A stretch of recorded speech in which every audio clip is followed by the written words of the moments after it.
नमस्कार दोस्तों, स्वागत है अपने YouTube channel top trending GK में। दोस्तों इस वीडियो में अपन देखने वाले हैं एसएससी एलडीसी एग्जाम 11 अक्टूबर 1998 को जो प्रथम पारी में एग्जाम हुआ था, जिसमें जीके के टोटल 40 सवाल पूछे गए थे।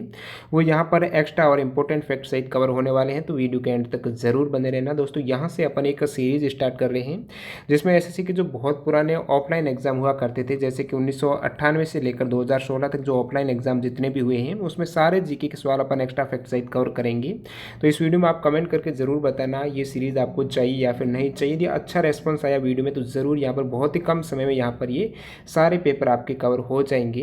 तो चलिए यहाँ पे कंटिन्यू करते हैं। आपके सामने जो पहला सवाल है, देखिए यहाँ पर इसकी पीडीएफ फाइल आपको टेलीग्राम चैनल पर मिल जाएगी। बहुत से कैंडिडेट जुड़े हुए हमारे टेलीग्राम चैनल पर, जहाँ पर 50,000 से प्लस स्टूडेंट लाभ उठा रहे हैं।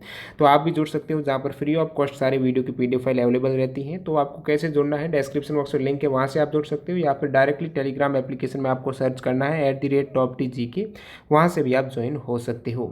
उस समय जो एलडीसी का, अभी तो देखिए एसएससी सीएचएसएल का एग्जाम होता है, जिसमें आपके एलडीसी का भी होता है, डाटा एंट्री ऑपरेटर का भी होता है, पोस्टल असिस्टेंट है, सॉर्टिंग असिस्टेंट है। उस समय अलग से एलडीसी का एग्जाम हुआ करता था। तो उसके यहाँ पर 40 सवाल अपन देखने वाले हैं। तो पहला सवाल देखिए यहाँ पर, भारत में राष्ट्रीय राजमार्ग सर्वप्रथम किसके शासनकाल में बनाए गए थे? तो राष्ट्रीय राजमार्ग की बात करें तो भारत में अशोक के शासनकाल में बनाए गए थे। अशोक जो कि मौर्य वंश के शासक थे। मौर्य वंश के प्रथम शासक कौन थे? चंद्रगुप्त मौर्य थे। उनके पुत्र बिंदुसार, फिर अशोक हुए। और अशोक से संबंधित यहाँ पर दो इंपॉर्टेंट फैक्ट है जहाँ से सवाल पूछे जाते हैं। अशोक वह शासक है जिन्होंने राज सिंहासन पर बैठने से पहले अपने पिता बिंदुसार की हत्या की थी। और अशोक को अन्य किस नाम से संबोधित किया जाता है? तो देव नाम प्रियदर्शी से भी इन्हें जाना जाता है। अगला सवाल यहाँ पर, खाना पकाने की गैस किस दो गैसों का मिश्रण होती है? खाना पकाने वाली गैस कौन सी? एलपीजी यानी लिक्विफाइड पेट्रोलियम गैस, इसे ऑटो गैस भी बोला जाता है। तो इसमें जो मिश्रण होता है वो ब्यूटेन और प्रोपेन का होता है, और इसके साथ साथ यहाँ पर आइसोब्यूटेन भी होता है। तो प्रोपेन, ब्यूटेन और आइसोब्यूटेन का ये मिश्रण होता है एलपीजी, जो कि खाना पकाने वाली गैस, जो ऑटो गैस भी कहलाती है। अगला सवाल, भारत के कौन से राष्ट्रपति लगातार 2 कार्यकाल तक अपने पद पर रहे थे? तो भारत के राष्ट्रपति कौन थे? डॉक्टर राजेंद्र प्रसाद, जो कि भारत के प्रथम स्वतंत्र भारत के पहले राष्ट्रपति थे। लगातार 2 कार्यकाल यानी 1950 से लेकर ये 1962 तक 12 वर्ष तक रहे थे, और सबसे लंबे समय तक राष्ट्रपति के रूप में इन्होंने सेवा दी थी। इनका जन्म, और ये कहाँ के निवासी थे? तो ये बिहार राज्य के थे। इनको भारत रत्न भी मिल चुका है 1962 में। वर्तमान में भारत के राष्ट्रपति कौन है? तो रामनाथ कोविंद है, जो कि भारत के 14वें राष्ट्रपति हैं। और ये कब से हैं? तो 25 जुलाई 2017 से हैं। आपको कमेंट करके बताना है इससे पहले रामनाथ कोविंद किस राज्य के राज्यपाल रह चुके हैं। अगला सवाल, राष्ट्रीय आपात स्थिति की घोषणा जारी नहीं रहती है यदि संसद उसे अनुमोदन प्रदान न करें। तो दोस्तों जो राष्ट्रीय आपातकाल लागू होता है वो तब तक जारी नहीं किया जा सकता है जब संसद उसे अनुमोदन प्रदान न कर दे। तो 1 माह के भीतर यहाँ पर समयावधि है। राष्ट्रीय आपात की बात करें तो कौन से अनुच्छेद के अंतर्गत ये जारी किया जाता है? तो 352 अनुच्छेद है, ये राष्ट्रीय आपात है। ये किस केस में? तो युद्ध है, बाह्य आक्रमण हो जाता है, सशस्त्र विद्रोह है, इसके कारण संपूर्ण भारत या इसके किसी हिस्से की सुरक्षा खतरे में हो, तो राष्ट्रपति राष्ट्रीय आपातकाल है वो अनुच्छेद 352 के तहत घोषणा कर सकते हैं। राष्ट्रीय आपात की घोषणा को संसद के प्रत्येक सदन के समक्ष रखा जाता है, यानी संसद का जो राज्यसभा और लोकसभा है वहां पर उनको प्रेजेंट किया जाएगा, तथा 1 महीने के अंदर अनुमोदन न मिलने पर यह प्रवर्तन में नहीं रहती है। तो 1 महीने के अंदर है अनुमोदन मिलना जरूरी है, और एक बार अनुमोदन मिल जाता है तो 6 माह के लिए प्रवर्तन में ये बनी रहती हैं। अब देखिए और कौन से आपातकाल हैं? तो राष्ट्रीय आपातकाल तो 352 हो गया। फिर मैं बात करूँ राज्य में संवैधानिक तंत्र की विफलता हो जाती है तो वहाँ पर राष्ट्रपति शासन लागू होता है अनुच्छेद 356 के तहत, और वित्तीय आपातकाल अनुच्छेद 360 के तहत। ये आप सभी को पता होगा। अगला सवाल यहाँ पर, संसद के दोनों सदनों की बैठकों का सभापति कौन होता है? तो संसद की जो राज्यसभा लोकसभा दोनों सदन है, इनकी बैठकों का सभापति है वो लोकसभा अध्यक्ष होते हैं। और साधारण विधेयक को संबंधित जो गतिरोध हैं उनको दूर करने के लिए संसद के दोनों सदन की संयुक्त बैठक है वो राष्ट्रपति, ये बहुत बार पूछा गया है, संसद के दोनों सदनों की संयुक्त बैठक है कौन बुलाता है? तो राष्ट्रपति बुलाते हैं। और 1 वर्ष में कम से कम 2 बार संसद की बैठक होना आवश्यक है। अगला सवाल, उस संसद समिति को जो भारत के नियंत्रक महालेखा परीक्षक की रिपोर्ट का समीक्षण करती है क्या कहा जाता है? तो वो संसद समिति कहलाती है लोक लेखा समिति। तो इसका क्या कार्य है? तो लोक लेखा समिति भारत सरकार के विनियोग तथा वित्त लेखा और लेखा नियंत्रक तथा महालेख परीक्षक की रिपोर्ट की जांच करती है, और ये सुनिश्चित करती है कि सरकारी धन संसद के निर्णयों के अनुरूप ही खर्च हुआ हो। तो ये कार्य है लोक लेखा समिति का। नेक्स्ट वन यहाँ पर, servants of India Indian society के संस्थापक कौन थे? तो सर्वेंट्स ऑफ इंडियन सोसाइटी के संस्थापक थे गोपाल कृष्ण गोखले थे। तो the servant of Indian society है, ये कहाँ पर फॉर्म हुई थी? तो पुणे महाराष्ट्र में हुई थी। कब हुई थी? तो 12 जून 1905 में गोपाल कृष्ण गोखले के द्वारा इनको निर्माण फॉर्म किया गया है। इसका स्थापना की गई है पुणे महाराष्ट्र में। इसका उद्देश्य क्या था? तो नौजवान को सार्वजनिक जीवन के लिए प्रशिक्षित करना था। और इस सोसाइटी के सदस्य हैं वो आजीवन देश की सेवा का वचन लेते थे। जो भी सर्वेंट्स ऑफ इंडियन सोसाइटी के सदस्य हुआ करते थे वो देश की आजीवन सेवा का वचन लेते थे और उनके परिवार के भरण पोषण के लिए इस समिति की सोसाइटी के द्वारा 100 रुपये प्रतिमाह राशि दे होती थी। अगला सवाल, लोकसभा की बैठक के लिए कम से कम कितने सदस्यों का कोरम यानी पूर्ति होना आवश्यक है? तो लोकसभा की बैठक के लिए कम से कम 1/10वां भाग सदन के कुल सदस्य संख्या का 1/10वां भाग, अभी मैं बात करूं तो कम से कम 55 सदस्यों का कोरम होना आवश्यक है। अब देखिए कोरम क्या होता है? तो लोकसभा सदस्यों की वह न्यूनतम संख्या जिनकी उपस्थिति में सदन का कार्य संपादित होता है। ये प्रत्येक सदन में पीठासीन अधिकारी समेत कुल सदस्यों का 10वां हिस्सा होते हैं। अभी मैं बात करूं लोकसभा में टोटल कितने सदस्य हैं, तो आप कहेंगे 545 है, तो इसका 10वां हिस्सा कितना हो जाएगा? 54.5 यानी 55 सदस्य होना कोरम में आवश्यक हो जाएगा।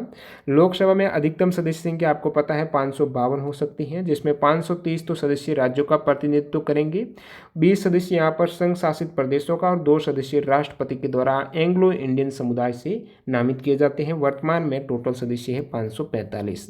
अगला सवाल देखिए यहाँ पर, विश्व में अभ्रक का सबसे बड़ा भंडार किस देश में है? तो भारत में है। अभ्रक के उत्पादन में एकाधिकार है भारत का, यानी जिससे दुनिया की कुल उत्पादन का लगभग 60% उत्पादन है वो इंडिया में होता है। भारत का लगभग 95% हिस्सा भारत के केवल 3 राज्यों में अभ्रक होता है। उसमें प्रथम आपकी सर्वाधिक आंध्र प्रदेश में, फिर राजस्थान में और झारखंड में ये अभ्रक का उत्पादन किया जाता है। उत्पाद शुल्क किस पर लगाया जाता है? उत्पाद शुल्क यानी जो एक्साइज टैक्स की बात हो रही है, तो ये उत्पादन पर यानी जो विनिर्माण होने वाली वस्तु है उन पर लगाया जाता है। एक प्रकार का अप्रत्यक्ष कर है।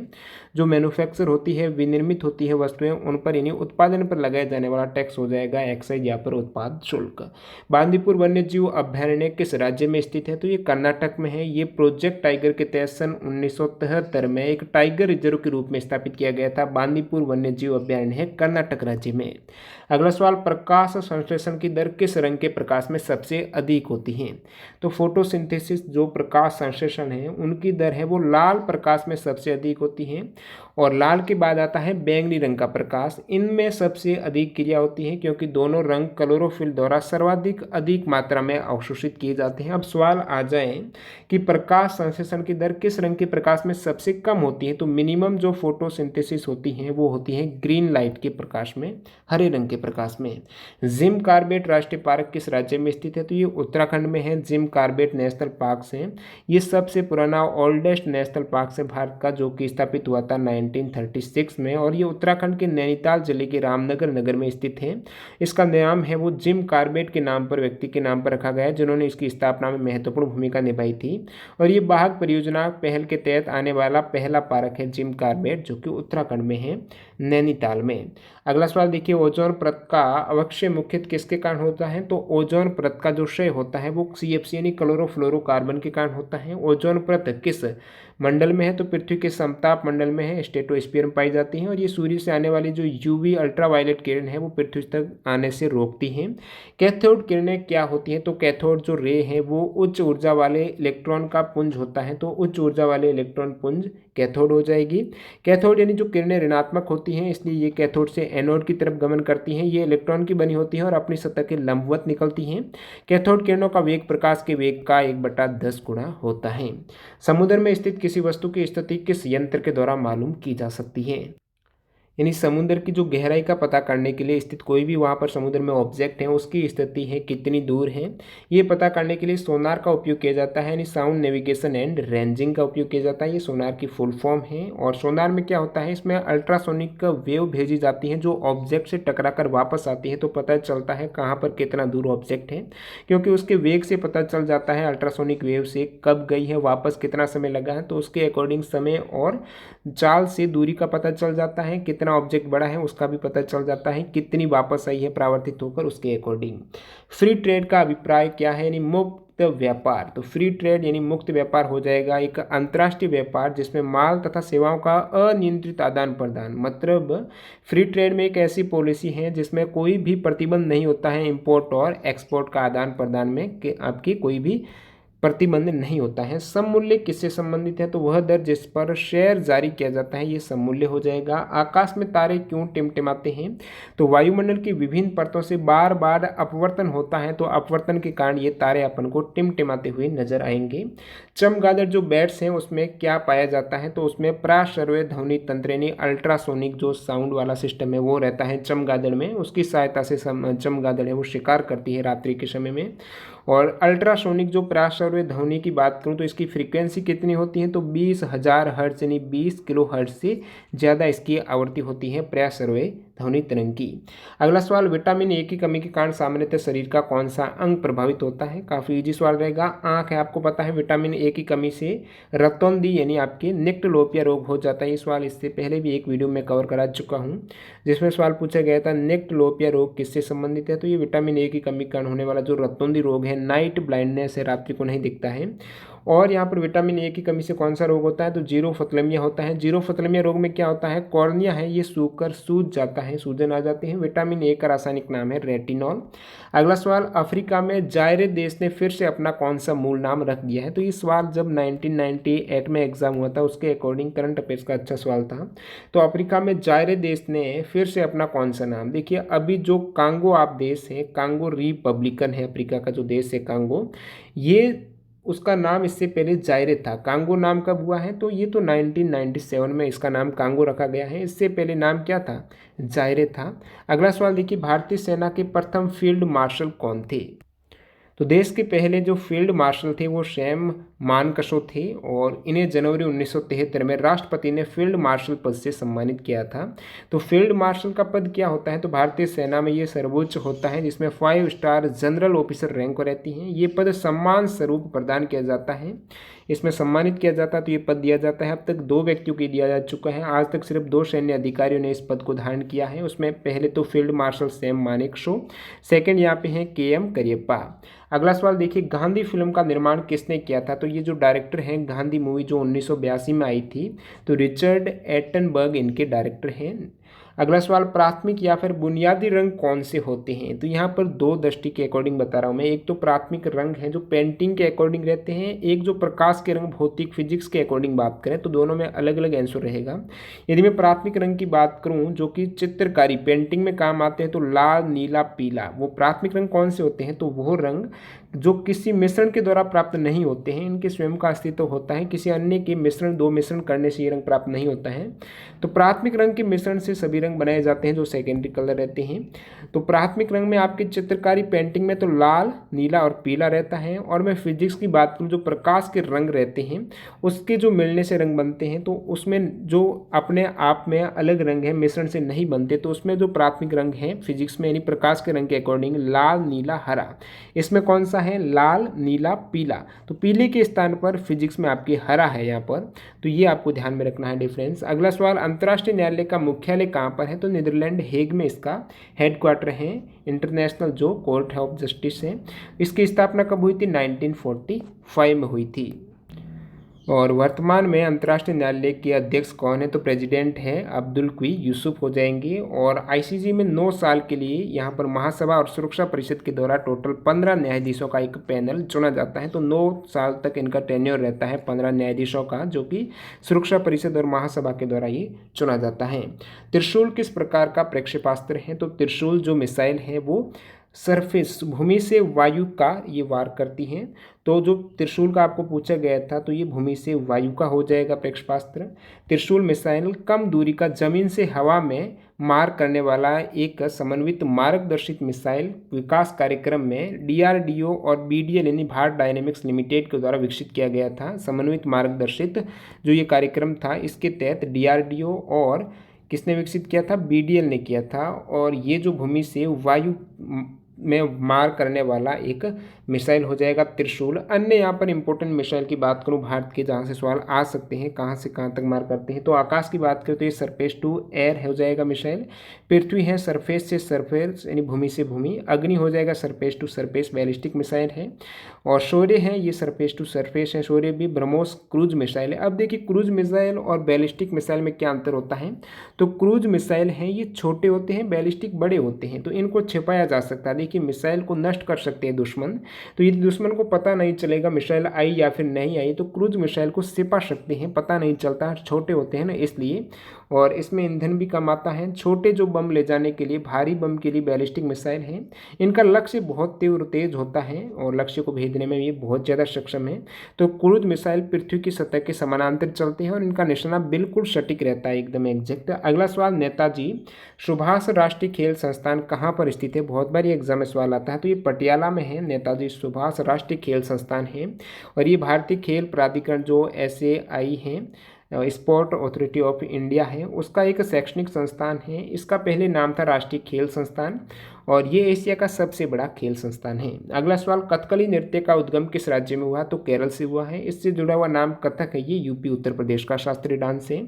गुजरात में किस स्थान पर हड़प्पा की सभ्यता के अवशेष मिले थे, तो गुजरात में लोथल, जहाँ पर एक बंदरगाह जो हड़प्पा सभ्यता का बंदरगाह मिला था, तो वो लोथल में मिला था। ये गुजरात के अहमदाबाद जिले में भोगावा नदी के किनारे सरगवाला नामक ग्राम के समीप स्थित है। इसकी खुदाई किसने की थी, तो 1954 में की थी रंगनाथ राव के नेतृत्व में। अगला सवाल, अजंता और एलोरा की गुफाएं किस राज्य में है। ये भी सवाल बहुत बार आता है, सभी को पता होना चाहिए। महाराष्ट्र में औरंगाबाद जिले में है। कौन से धर्म से जुड़ी है, तो अजंता की गुफाएं हैं ये ज़्यादातर इनकी दीवारों पर नक्काशी बौद्ध धर्म से जुड़ी हुई है। एलोरा की गुफाएं हैं ये तीनों धर्म, जो बौद्ध धर्म, जैन धर्म और हिंदू धर्म से संबंधित इसमें मूर्तियां मिली हैं। प्राचीन भारतीय विश्वविद्यालय के अवशेष कहाँ स्थित है, तो प्राचीन भारतीय विश्वविद्यालय सबसे प्राचीन है नालंदा विश्वविद्यालय, जो कि बिहार राज्य के पटना शहर से 88 किलोमीटर स्थित था दक्षिण पूर्व में। और इसका पता है, भारत घूमने आए चीनी यात्री ह्वेनसांग और इसिंग की यात्रा वृत्तांत और उनके संस्मरणों में इस विश्वविद्यालय का वर्णन किया गया है।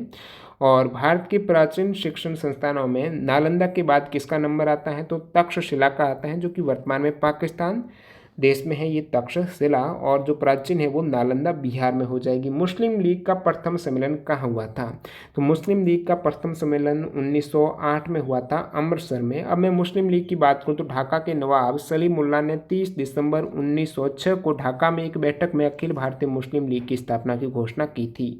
किस मुगल सम्राट ने श्रीनगर में, जो जम्मू कश्मीर में, शालीमार बाग बनाया था, तो श्रीनगर में जो शालीमार बाग है, इस बाग का निर्माण मुगल सम्राट जहांगीर ने अपनी पत्नी नूरजहां के लिए 1619 में ये बनाया गया था जहांगीर के द्वारा। औरंगजेब ने किस सिख गुरु की हत्या करवाई थी, तो गुरु तेग बहादुर की इन्होंने हत्या कराई थी 1675 में। गुरु तेग बहादुर जो कि सिखों के 9वें गुरु थे, और इनकी हत्या किस कारण हुई, क्योंकि इन्होंने इस्लाम स्वीकार करने से मना किया। इसके कारण 1675 में मुगल शासक औरंगजेब ने उन्हें इस्लाम कबूल करने को कहा, पर गुरु साहब ने कहा शीश कटा सकते हैं लेकिन केस नहीं। फिर उसने गुरु जी का सबसे सामने सिर कटवा दिया था। तेग बहादुर जो कि सिखों के 9वें गुरु थे, और इनकी हत्या करवाई थी औरंगजेब ने। अगला सवाल देखिए, विश्व की सबसे लंबी नदी कौन सी है, तो नील नदी है, 6650 किलोमीटर है। और सेकेंड अमेजन नदी है, 6575 किलोमीटर है। नील नदी की बात करें तो ये अफ्रीका की सबसे बड़ी झील विक्टोरिया से इसका उद्गम है, और ये दक्षिण अमेरिका में इसका उद्गम होता है अमेजन का। किस नदी को चीन का शौक कहा जाता है, तो चीन का जो शौक कहा जाता है वो हांगो नदी को कहा जाता है। नेक्स्ट यहाँ पर कौन सी नहर अटलांटिक महासागर को प्रशांत महासागर से जोड़ती है, तो पनामा नहर है, जो कि पनामा देश में स्थित है। ये अटलांटिक महासागर को प्रशांत महासागर से जोड़ती है। पनामा देश कहाँ पर है, तो ये मध्य अमेरिका का सबसे दक्षिणतम राष्ट्र हो जाएगा। इस नहर की कुल लंबाई 72 किलोमीटर है, पनामा नहर की। अगला सवाल, किस प्रकार की मिट्टी में कपास की पैदावार अच्छी होती है, तो काली मिट्टी में कपास की पैदावार अच्छी होती है। अब देखिए बात करें, जो कॉटन है उसमें सबसे ज़्यादा किस राज्य में उत्पादन होता है, ये सवाल पूछा गया एग्जाम में अब की बार, तो गुजरात में होता है। लार्जेस्ट कॉटन प्रोड्यूसिंग स्टेट कौन सा, भारत में गुजरात है। यहाँ पर बात करूँ पूरे विश्व में सबसे ज़्यादा कॉटन कहाँ पर होता है, तो वो भारत में, इंडिया में होता है। अंतिम सवाल देखिए, मालवा के पठार के उत्तर पश्चिम में स्थित पर्वत श्रृंखलाओं को क्या कहा जाता है, तो मालवा के पठार के उत्तर पश्चिम में स्थित जो पर्वत श्रृंखला उत्तर में है वो विंध्य पर्वत श्रृंखला हो जाएगी। ये उत्तर प्रदेश, मध्य प्रदेश, गुजरात, बिहार में है। इसका उच्चतम बिंदु अमरकंटक में है और टोटल विस्तार है 1086 किलोमीटर।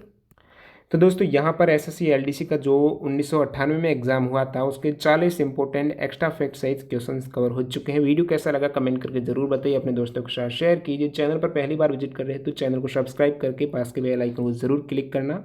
मिलते हैं ऐसे किसी नए वीडियो के साथ, तब तक के लिए वंदे मातरम, जय हिंद दोस्तों।